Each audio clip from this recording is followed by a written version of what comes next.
Electricast. Welcome to Psychic Visions Podcast. This is your host, Jason Zook. And this is Megan Kane. We're in the midst of a spiritual revolution.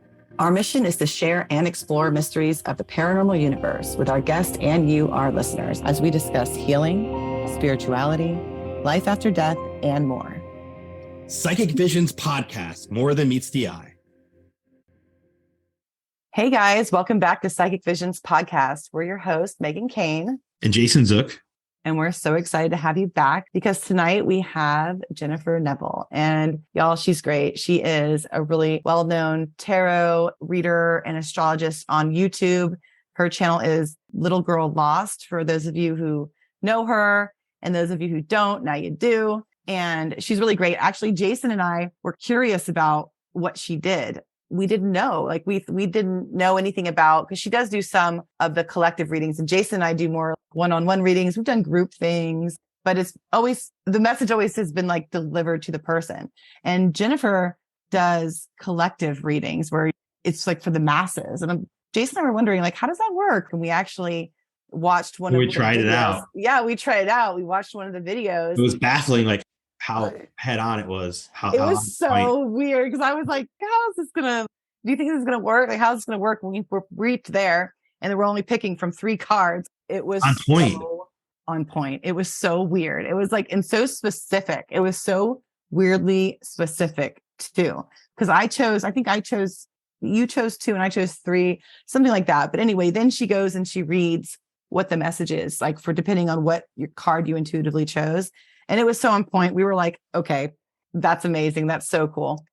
So I'm just excited for you guys to get to know her. What really impressed me the most about Jennifer is her keen ability and awareness as an intuitive coach, a spiritual entrepreneur, and astrologer. And when you look at her social media profile, her presence on there, Little Girl Lost Tarot, in January 2010, she founded it, and it's currently have over 118,000 subscribers and 13 million views. Yeah, and she's also successful. Yeah, and she also works with her fans on TikTok, with her handle at Jennifer and Neville, with over 425,000 likes and 46,000 fans on there. Yeah, she's got a lot of followers there too. And she's got her Instagram. She's building her Instagram now too. I think she's like around 15 or something. I'm not sure, but she's really growing all these handles, guys. And she is a force to be reckoned with.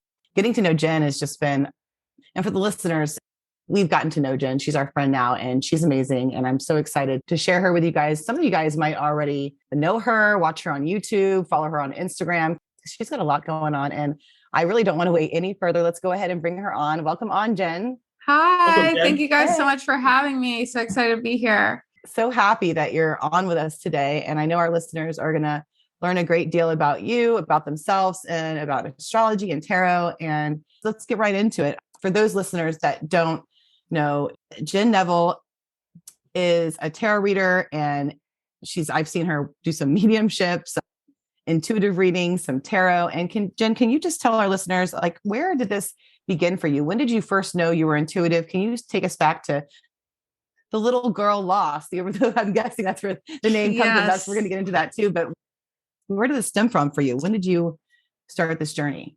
So it started when I was really young. I was always into, it starts off like you're into like the paranormal stuff.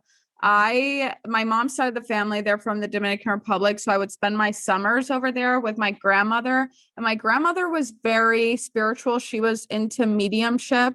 So we'd watch her at parties, going up and talking to people and telling them things about past loved ones that were there, communicating with them. So it was always like this kind of fascinating thing to me. And I feel really lucky to have had her in my life, because I think the first like intuitive hits that I'd have were my dreams. I had really, and I still to this day, I had really prophetic dreams, or things that would like premonitions and things like that. Or there'd be times where I'd get these thoughts in my head and then they'd come true. And my grandmother was really good about, even though I was like a 9-year-old or super young, she'd be like, tell me what your dream was. You just had that thought. What was it? And she boosted me and taught me to trust my intuition. That's what she was doing at that time, was teaching me how to really trust in my intuition instead of being an adult being like, oh, she's a crazy little kid. She doesn't know anything. She's just making stuff up. it was like building that trust for me. And then things would come true and she'd be like, oh my God, she's so powerful in these things. I like have to thank her for giving me that confidence in my intuition. But at the same time, she probably inflated my ego a little bit too. But But that's so good because most people teach kids to shut it down. yeah. Yeah. So that was something that I am like forever grateful for. Her and I have a really good relationship, and that's how it developed. I grew up learning to trust my dreams. The mediumship part scares me because I've always grown up being able to feel spirits or see spirits that I'm like not really interested. I've had a couple like scary experiences with that maybe now that I know you two, I can start to safely develop that one or feel like trust and confidence in opening that channel. But I think that it's been this journey for me. And the funny thing about The Little Girl Lost is that was like my blog pseudonym. I love to write. And I've always been a kind of a writer. I've always had a blog throughout college. So that was my writer name, was Little Girl Lost, because it was like, I always want to maintain that kind of childlike sense of myself, of adventure, and really not knowing where I'm going, because when you're lost, that's when you like stumble upon things and just always looking for something. And that's my little pen name, I guess you could say. I'll say this, listening to you just now, Jen, I believe heavily in spirit family. And I know Megan and I love the fact that you've come into our lives and that we can share you with our audience on our show today. And I noticed a couple of things. One, we all have intuitive grandparents who helped bestow their gifts onto us or taught us or guided us in some way. And the mediumship thing, I could tell you for a fact, don't tell anyone else this, but I guess now that I'm telling you, I slept with the lights on for 10 years after Me I first had 10 years. And so I will tell you that over time, you can learn not to be as afraid about the experience of it. And I'm so excited to have you on today and share this. And I know it's so important to have the trust in your own intuition, your own guides. It's good that you had that at an early age. I want to ask you this. When you look at what you're doing right now and your YouTube channel, how did you first start your YouTube channel and get it to be where it is right now? Because I think it's just so impressive. Gosh, I started my journey with my YouTube channel by being heartbroken and then binge watching tarot readings. That's when I had first found them. I was like, oh my God, these resonate. And then so I was like going through heartbreak, and there was something comforting about this. And I evolved with the readings because it's as you're going through the stages of, I guess, like that grief of, is this going to work out? Is it not? And then you have tarot readers on there who are giving you great insights. And obviously it can be triggering for some people, but I kept thinking, I was like, man, I've been reading tarot since college. What's stopping me from making a YouTube channel? And it was a transition point in my life. I had been playing professional golf, which I like for 17 years of my life, I'd been playing golf, and I just walked away from that. So I was in this limbo year where I was chasing after this man. He wasn't available. And then I was watching these tarot readings. And then I was like, why don't I start a tarot channel? And then I was like, I can't let anybody know that I'm doing this. So I put it under Little Girl Lost Tarot. I was like, God forbid somebody type in Jennifer Neville on YouTube and see me on here reading tarot. And I literally woke up one day. I was like, let me just film a practice video. I was like, messy hair. You can go back and you can click oldest video and you will see this one. I have like messy hair. I'm in my PJs, but I filmed it. And I was like, if you watch this, you will never post it. So I just posted it without watching it. And then within a week, I got so many like views and hits. I think within a month, I had already reached like 10,000 followers. Wow. So yeah, it was just meant to be. 100%. Yes. And then it was one of those things where a year out after I had hit like 100K followers, and they would be people like friends of mine who would be like, wait, do you have a YouTube channel? Because I think my girlfriend watches your YouTube channel. That I was like, I'm going to have to come out. Like, I'm going to have to come out about my little double life that I'm living here. So I was like, I'm a tarot reader, psychic. That's what I do. Yeah. I'm like, this is because people are like, what are you doing nowadays? And I'm like, oh, stuff. I'm just hanging out, and then they find your channel. Yeah. I'm sure you guys had that stage in your life. Oh, yeah, we did. Yeah. Guess who helped me come out of my spiritual closet? Megan. I did. I pulled him out of the spiritual, we call it the psychic closet. Yeah, the psychic closet. That's a real thing, because I remember I was so ashamed for a while to come out. Me too. Didn't tell anybody. I didn't tell some of my friends. Most of my friends I read for, but a lot of my newer friends I didn't tell. I didn't really talk to my family about it. And same when I was doing like mediumship and everything else, like it was a gradual thing. And then I finally, and Facebook too, even Facebook, like my high school friends, I was like, I don't really want, but they don't really know me like that.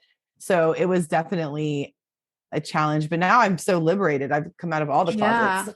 Yeah. I'm still creeping out. It's like little by little. I think I could go there's more of myself that I can be putting out there. First, you think maybe people think you're crazy or it's taboo and you're afraid of judgment, or there's people who might think we're devil worshipers.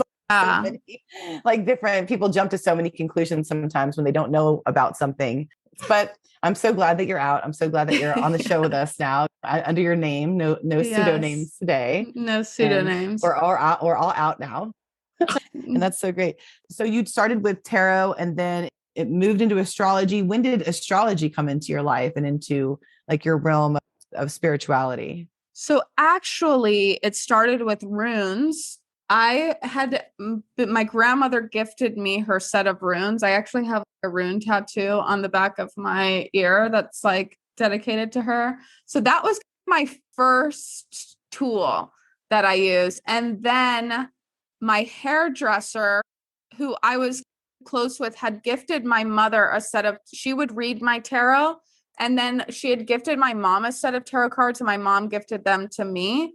And then we became like really close, and she mentored me in learning about the tarot. So I would sit in the hair salon and I'd read with her, or I'd spend the day there, and then I'd read for other people while I was in college, and they'd pay me like $20 for a reading. And it was just something fun that I used as like in college with my friends and all those things. And then all the while, I always was interested in astrology. Like I've always been that. It's so popular now. Everybody's into it, but I had it as like an icebreaker thing. And maybe it's the Virgo in me that just needs to know about everything. Like I love to study things. I love to have like just a Rolodex of information. So that was like, I'll get hooked on things. And I got hooked with astrology and I'd learn more and more. And then it wasn't until I was like, maybe I should read astrology professionally that I studied like the Hellenistic astrology. But again, and these are fun things that you can see when you're doing chart readings and stuff. There's definitely been past life. I've been an astrologer in a past life, because the way that I could look at like the map and just be able to read it and see, and I'm just like, this isn't my first lifetime doing this. It can't be, because this is so much information. But I don't know. I think I just loved learning about it. And that's what fascinates me about astrology, is like, there's so much to learn and you never know it all. So I never get bored. I can keep learning new things, new techniques. And I don't know, it's so fascinating to me. The closest I've gotten to astrology is talking to you about it. I know Megan and I have always wanted to have someone in our life who who understands the principles behind astrology. And I just think it's such a fascinating thing. And I wanted to ask you, in reference to what you do with astrology, because Megan and I, we went and watched one of your videos where you take the tarot cards, and put them in 3 different piles. Oh, yeah. And I couldn't believe when I picked the number 2, for example, and looked at Oh, it, I was fascinated how accurate your reading was. It was so yeah. crazy. It was right off the on point. charts. I was like looking Yeah. at Megan going, oh my God, I can't believe this. Because he was like, how does this work? How does like a collective reading work? And I'm like, I don't know. Like I was so every time. shocked. That's how I feel sometimes too. I'm like, how does this? But then that's where I think, like, on a deeper spiritual level, that's where we're all the same person going through the same thing. And that's why I love astrology.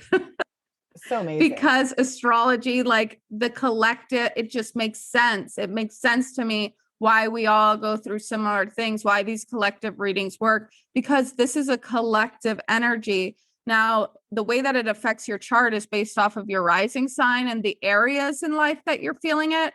But otherwise, we're all going through the exact same things at all the same times. We're all influenced by the same energies. So that's what I love about astrology. I know it's not science, but to me, it is. Yeah, it is science. I think it is. I think, and there's a science behind a lot of the stuff we do. Can't wait to go into really deep with you in my chart. And just the things that you've said, though, have been right on point based on my birth chart. There's so much to learn from astrology. Now, we're still in eclipse season. Oh my God, that makes a lot of sense. And we're going into retrograde, so overlapped. Can you explain a little bit about how that works, and also a little bit into retrograde? Because of course that happens a few times a year. So it's always going to be useful information for our listeners to know. Because I know a lot of people get mixed up on a lot of how that works and how it affects everybody or your relationships. So Mercury retrograde, it's such like a pop culture thing now, but we have 3 retrogrades a year, Mercury retrogrades a year. So for me, they're really not that bad. It's just like a time period where it's great to revise the old, like rewrite contracts or reorganize your apartment or reevaluate relationships or revisiting the past. That's why it's like your ex is texting you back. It's all about, if there's anything that's still not finished, Mercury retrograde's the time to revise it, finish it. Not bad energy. It's just since Mercury rules technology, that's the time where you want to double check. Like before you sign the contract, read it twice. Maybe don't sign new contracts. You could revise a contract during Mercury retrograde, but obviously life happens, things like that. But right now, Mercury retrograde's a big one because we are in the middle of an eclipse season. So it's all about releasing attachments from anything that weighs us down. And if you're in any strong attachments to things right now, it's not going to be a gentle time, but then it's going back, revising. So it wouldn't be surprising if during this time frame, for the viewers listening to it afterwards, if you heard from that ex that it's like there was no closure with, you'll get the closure here, but it'll be in a way that you so you can release the attachment, things like that. So this is definitely an intense time frame for the collective. And here's the thing, the effects of eclipses trigger massive change, and the effects last for 6 months. So this is something that we're going to witness play out for the next 6 months. Whatever like intense things are happening right now, you'll see it play out 6 months down the road. You'll look back and be like, whoa. I don't know if I'm looking forward to that. It's good as long as you just surrender to the change. We've always dreaded Mercury in retrograde, Megan and I, because it seems like the transitions, we're pretty sensitive to energy shifts, like I'm sure members of our audience. So to have you explain it in such a way, it's very reassuring. We appreciate that because from our vantage point, anything we could do to survive a retrograde period and in terms of our role with it is so appreciated. When you look at the knowledge you've gained doing tarot and doing everything between astrology, I want to ask you about manifestation because it's something that I know we hold dear. And I want to ask you, how do you think you have developed your own understanding of what it's like to manifest things in your own life? And what recommendations would you make to anyone in our audience who hears this interview about how they can actually learn how to manifest for themselves? I love using astrology to manifest just based off of like present energies. I look at my chart every single day and I'm like observing what actions I should take or what's going to be happening for me or what's like the best thing, because it's mirror, not causation. But I like to approach manifestation from a kind of a practical standpoint, maybe more of the sciencey part of it, of what it means to align with what we want. It's like being in the same energy, like energy. I'm sure you guys are big on like energy attracts energy, like when we align with what we want. So my manifestation technique that I think makes me a really successful manifester is I first look at what is it that I desire. And I do this in my relationships too. I'm like, what do I desire right now? Say if it's more money, if it's this, and then I will get really specific on what the desire is, why I want that thing in my life. And then I'll ask myself, okay, but what's blocking me from having this? So it's like, what's making me feel that I wouldn't be safe in this energy, or what blockage am I creating to not allow this into my life? And it can be a number of things, like beliefs that we have, especially with money and love. Like we have so many beliefs around that we're not safe, or we're not money bad. So it's like rewiring certain beliefs. And then I'm like, okay, then lock it in with a practice or something. Say if it's love and I'm like, I want this type, I want to manifest this person. I'll do like role playing in my house where I am the person, or I am, and then I'm, okay, I want a man who cooks for me. So I'll go cook and be in like my masculine, and then I'll feed myself or have little romantic dates by myself, things like that, just to get comfortable in the energy. Like, what do you need to do or practice to be comfortable in that energy? And in relationships, I feel like you can create a lot of shift dynamics if you're like, okay, my partner isn't committing.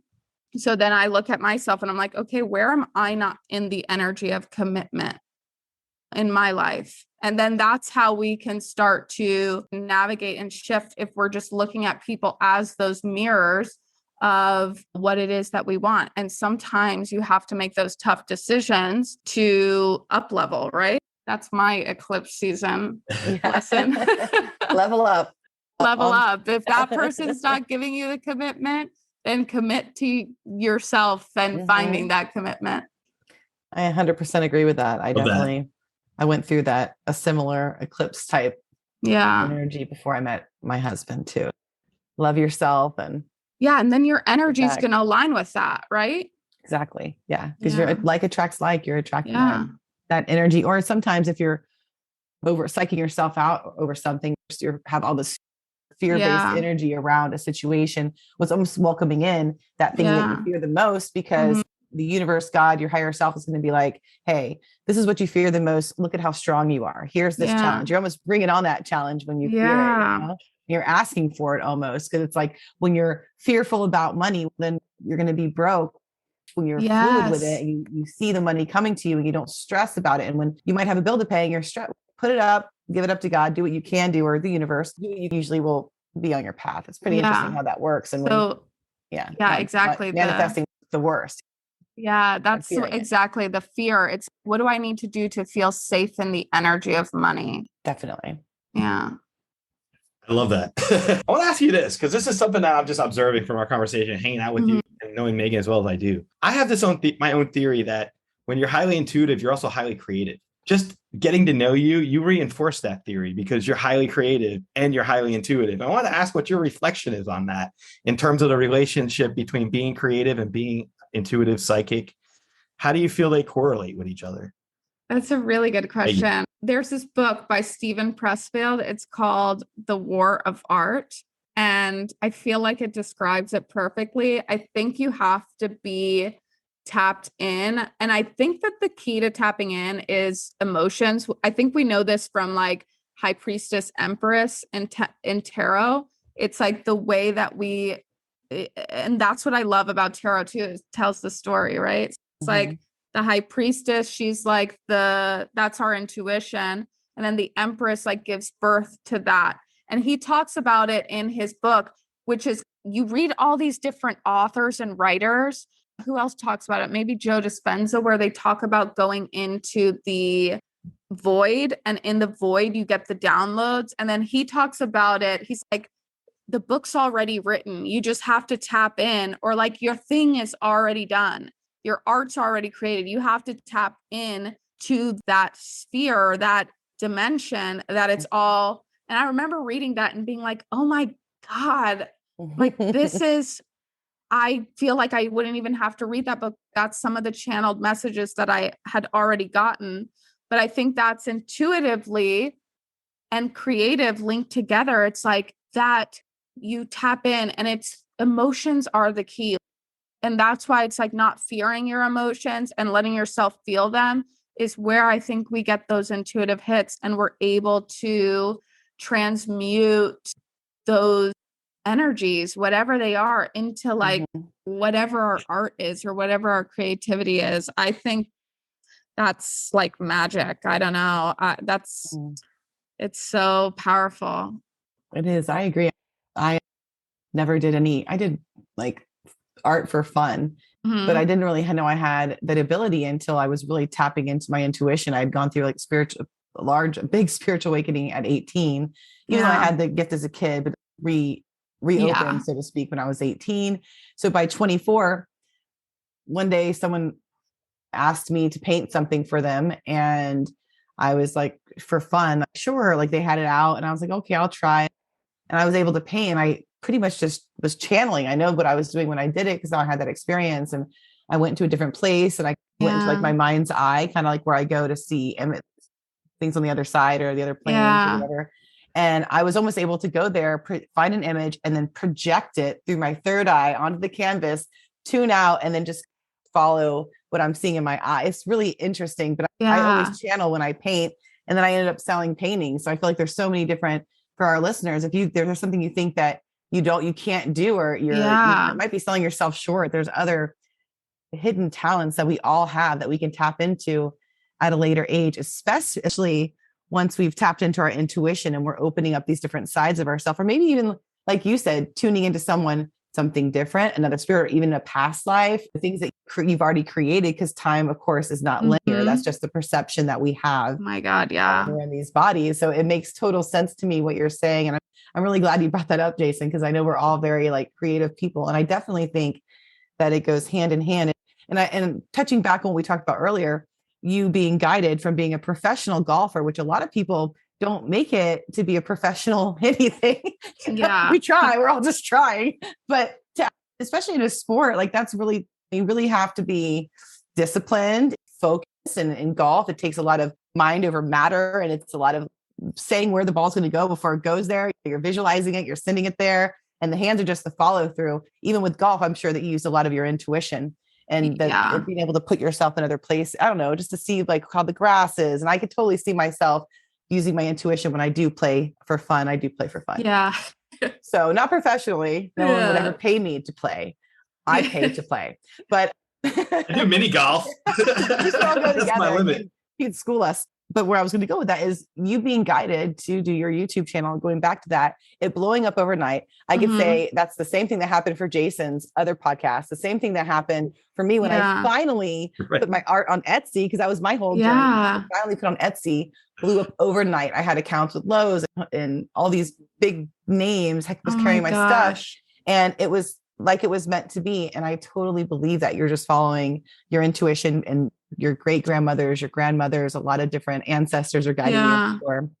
And that's amazing that you were able to find that success. And with that success, reach so many people and help so many people like yourself who was finding that comfort resonating with you. And that's so important for you to take that and say, hey, I can help people too. And I can put this out there too with everything that I know and I've learned. And I think that's so great. Share with our listeners, because I know they're going to want to find you. They're going to want to find you on your Instagram, your YouTube, get readings with you. Can you tell us what's next and how our listeners can tune into that and find you?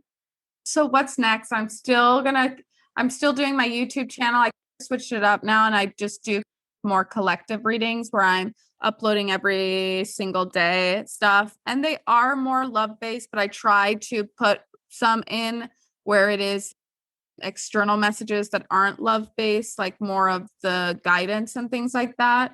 But the next thing, like my dream, and I think where I've always wanted to get to, is getting into like the book writing. I have or if I had a mission statement, it'd be to just help others realize that like you can do whatever you want, anything, like live from your passion, do things that set your soul on fire. This is crazy, but I had tapped into kind of the Akashic records the other day for the first time ever. And I saw the book writing and things like that. But it was like my one book's about heartbreak, like with golf and with a relationship. And then the Akashic records was like, your books are going to be about heartbreak. I'm like, oh no, don't make me keep going through this. And surviving it and what comes next. But yeah. I can't wait because I know that you're a great writer. I know that you're a great reader, very amazing, intuitive. And I'm excited for your books to come out. I'm excited to read them and to witness all that you do. I'm really excited about it. I know. So. I'm excited for you guys to help me develop my mediumship now. Oh yeah, that's the next step too, for sure. And with our astrology. You know what? I'll say this, as you were just talking, I got the word trance mediumship. That's going to help you with future books. You're going to tap in and channel, and you're going to write books through trance mediumship. That's the words came off your energy as you were just talking to Megan. So I'm so excited to see you unlock that. Okay, cool. That's what I struggle with now. I think I just got to get the first one out of the way. When you look at what you're doing right now and how spirituality fits into your normal life, where you are now open about it or becoming more open as you go. With a YouTube channel, you can't really hide yourself anymore, just like me with the podcasting stuff. And I want to ask you, what has been the most significant change in your life since you've had the success as a psychic that you'd like to share with our audience that you may not usually talk about? And it's something that you reflect on it. And let's say you have a private moment with yourself and you're waking up in the morning, you're brushing your teeth, you listen to your favorite music and you're smiling. What makes you happy about what you're doing right now the most? I think just like the energy of abundance. And it's not even just, I just feel so taken care of time wise. Like I just have this abundance of time. I feel so when I'm like living through that gift, I feel so supported, like in the material level, like financially. I feel so supported in all these people who are in the community or who are like following me, the relationships that I've made through this gift. Cause I think you guys know with like clients, you probably have the same thing. It's hard not to become friends with them or to develop, like you're tapping into like their intimate stuff. So it's like the gift has brought me just so much. And the more I'm open about it and the more I'm out about it, the more it brings me. And it's just, I don't know. I'm sure you guys have the same feeling. It's like just feeling so blessed. I don't know. It's like a perpetual icebreaker when you walk into a room, right? Yeah. If you know you're intuitive. You don't have to worry about trying to figure out a conversation topic. And it also takes away, for me, it also takes away a lot of the times where I would have the fear of the unknown and the fear that's associated with things maybe not going my way or not working out the way I thought they were going to. And now that I'm tuned in and tapped in the way that I have been the last 18, 20 years or so, the thing for me is I don't let the bad things get me down too much. If something bad happens to me, I have a breakup or something like that happens in my life, I know that it hurts. But I also know it won't last long. And I know it's happening for a reason. And I know that there's something to be excited about, because when you think you've got it figured out and you're paying your dues, you're doing the right things, you're following your intuition, you feel like you're on the right path, and then something just like shocks you and throws you off. And you're like, wait, that's not what I saw coming. Then there's something really special. I believe every time I've had a divorce or a breakup or something that I would consider, my life like is over, I'm literally listening to every suicide song I could think of, or you know what I'm saying? Like the worst, the saddest songs you could think of. I'm like diving into it. And then you can pull yourself out of that mindset because you know that you're going to be okay. And again, like I've been through it, and for the listeners, and every time I come out stronger, every time I come up better. And that's the biggest thing, is riding the waves. The waves of life, because there's ups and there's downs, and the ups are really great. And then when there's a down, just know that another wave is coming and you'll ride that back home. Yeah. Okay.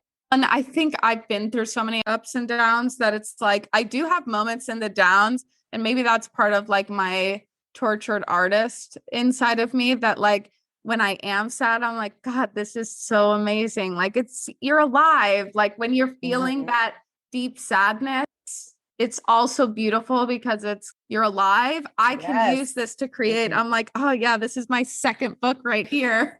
See, I love that you said that, because actually that's my mindset when I have physical pain. So if I go to get like a shot, or I'm having like a procedure where they can't put me to sleep, or something that's like stitches or something that's going to be painful, I put my mind into the thing that this is, you're alive. You can be dead. This is what being alive feels like. There's pain, there's this, there's that. And I love that you said that, because it like triggered something for me that I've always, luckily I haven't had any like physical like things like that lately that I've had to get into that mindset, but you're so right.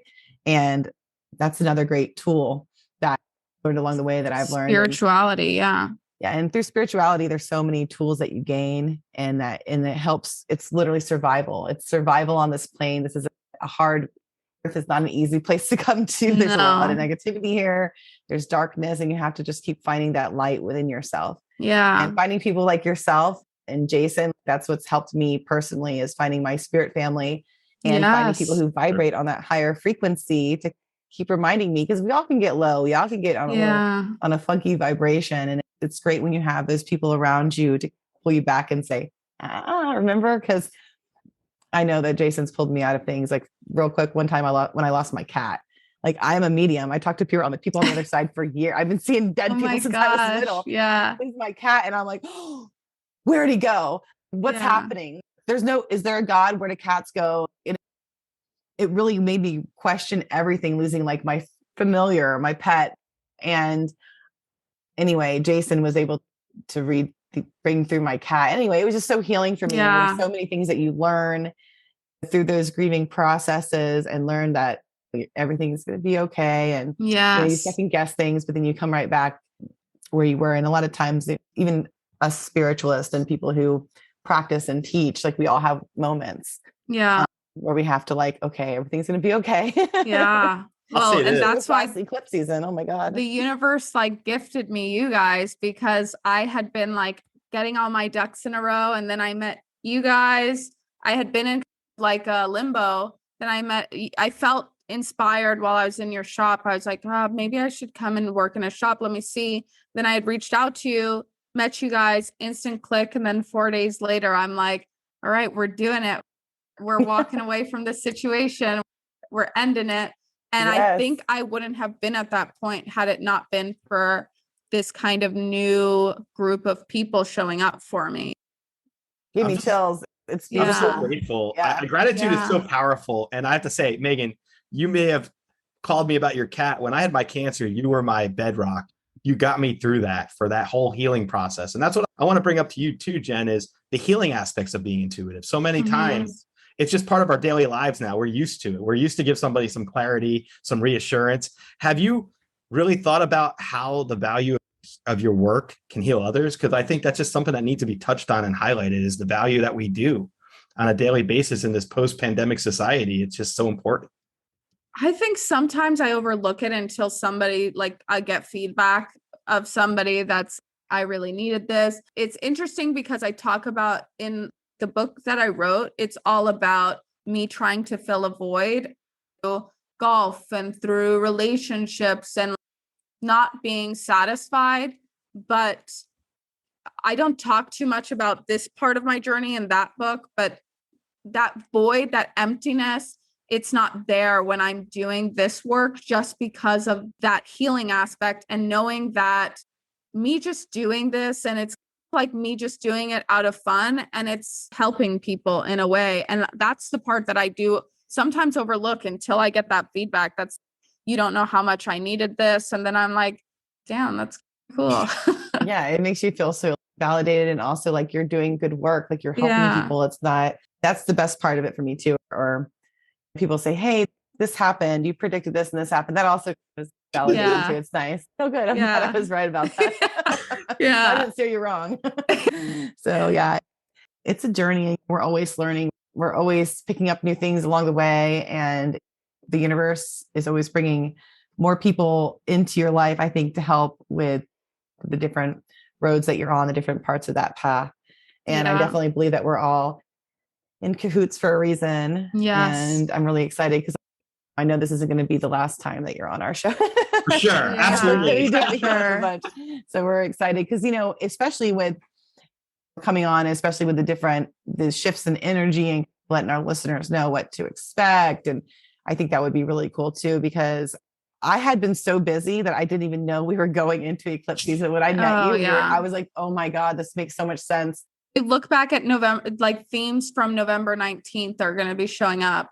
The full moon on November 19th. I always go back and look at my photos and I'm like, what was I doing on this date? And then I'll see, and then I'll remember the themes and I'm like, oh, okay. Yeah, that makes sense. Oh my goodness. I love that. I have one more question for you too, before I know we're running out of time. I know a lot of people are really into, I know astrology, like you said, is popping off and it's trending. And there's a lot of things that have been trending, just like crystals and a lot of the work I do. Moon rituals. There's a lot of people doing different new moon and full moon rituals. Do you practice any moon rituals with astrology at all? Right now, I'm doing a lot of cord cuttings for people. I did one for myself as well, that I had somebody guide me through my own cord cutting because of the Scorpio eclipse and releasing attachments. But normally I'll host like full moon circles where I'll do candle magic, but I really don't, just because I'm like, the energies take care of themselves. I'll set intentions. I'll mentally set intentions. Maybe I'll write something, but the energies for me, like doing astrology, the energies, by being aware of where it is in my chart, where it's focused, like maybe I'll release something on that day, or I'll like plan launches and things like that around that, or doing things around that. But I really don't do too many manifestations anymore, like any manifestation practices, unless I get invited somewhere. Then I'm like, okay, sure. All right. We're all going to have to do one together and see how it works. Yeah. So excited. I would love that. And I have to say this, Megan, how great was it to have Jen on today to help demystify astrology for us and our audience? I can't even tell you how excited I am with the energy right now that's come through the screen right now.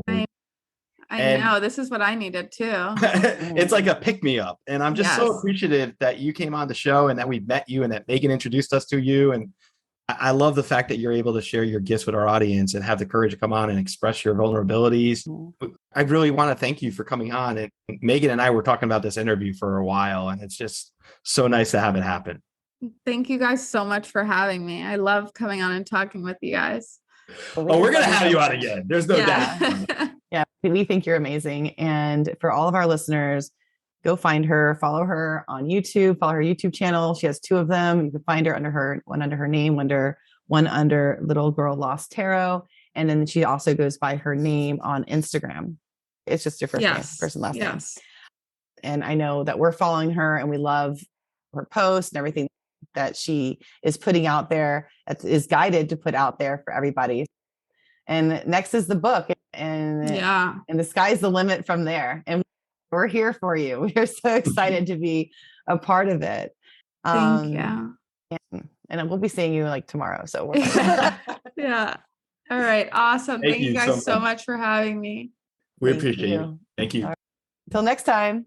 Until next time, guys. Bye. Thank you. Such an amazing chat that we just had with Jennifer, Megan. It really was. She's such a great girl. And I'm so excited that we got to have her on and learn all about her and how she developed her gift from being a golfer to becoming a professional like psychic and tarot reader, which is a big jump. It's a big jump for a lot of people. So I'm sure for the people that she knew. And I found it was inspiring to hear about her grandmother serving as a positive influence in her early life that motivated her to pursue her spiritual path and to trust her own intuition and premonitions as she got them. And I feel like that had a very strong influence in her ability to channel her intuitive gifts through a very creative way through her blogging and writing, and her YouTube channel started from there. It just shows what you can do when you have your own creative gifts and talents, as well as your own psychic intuitive abilities. You create things and express yourself. Right. And taking risks and taking chances and following your gut and doing what your heart is calling you to do, even if it's not something you thought you were going to do or something you've been doing forever. Like sometimes it's okay to follow suit and follow your gut, especially if you have, it's really nice if you have someone like that. You have a supportive family member. I know you and I didn't have that. We had to fight each other, but I'm so glad she did. Absolutely. I think it has a lot to do with someone's development and recognizing their own psychic path and how comfortable they are doing so. Definitely. And she's made a lot of success with it. So we're really excited for her and so happy you guys got to know her. And thank you so much for listening to this episode. Thank you so much, guys. See you next time on Psychic Visions. Thank you for listening. Don't forget to follow Psychic Visions Podcast on Instagram. Psychic Visions Podcast is a production of Electrocast Media. Our executive producers are Mark Netter and Peter Rafelson. If you like our show and enjoy what you hear, please subscribe and give us a rating wherever you enjoy podcasts. And always remember, harness your inner power.